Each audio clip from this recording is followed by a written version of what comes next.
A recent study has shown that since 2022, Halton paramedics have faced a steep rise in abuse and violence against them as they attempt to perform their life-saving duties. For more on this topic, earlier today I chatted with Deputy Chief of Halton Region Paramedic Services, Christine Barber. I asked Christine if she could cite examples of some of the abuse the paramedics face, and the answers may surprise you. Kicking, punching, they get spit on, grabbed a lot, scratched, and they sustain injuries too. So, I mean, one call I was reading where someone got a hold of a pen and they were trying to, sort of threaten the medic with the pen, so she had to wrestle, it out of their hand. So we've had paramedics, experience, arm injuries and hand injuries and that from sort of trying to contain these situations.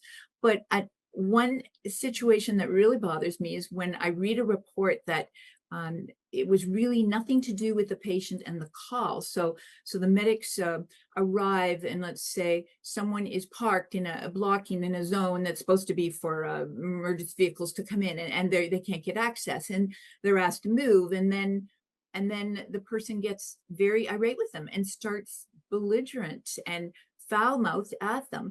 And I read this and I think, wow, you transport yourself into those two medics, and they're preparing to go into an emergency call. So they're getting their minds in the mode of, what gear do I have to bring with me? What am I going to do? Is it a pediatric call? Do I need my, certain bags with me? And then you have somebody totally unrelated to the call that wants to just unleash on them. And I'm saying really foul obscenities and just terrible berating and saying, get out of my way, do your job. And it's very disturbing that people in the public would want to treat our emergency responders that way, because then they have to go into the call, and they've got that on their mind, and now they've got to switch into the gear of giving medical care to someone. So it's very distracting.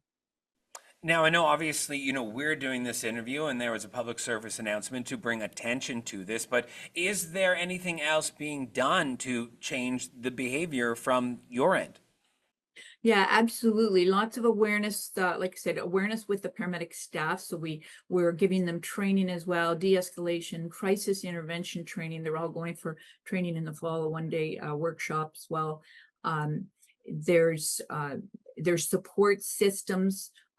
As I mentioned, we review these forms, and often we follow up if the paramedic hasn't asked for a superintendent to attend a scene or intervene, but we look at the call and think, wow, that was pretty serious what went on here. They reach out to the paramedic.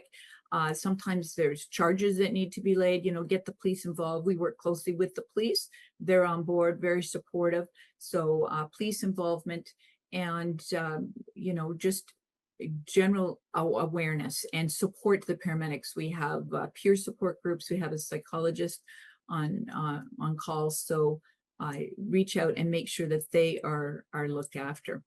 And again, you're only dealing with it's a small group that's doing the bad things, unfortunately, rise to the surface. There's lots of great things that go on in calls, and we get lots of complimentary and thank yous from a lot of our regular clients. We've even had people call in since they saw our chief give the presentation, and they were appalled, and they wanted to show their support for our paramedic services. So it's public awareness.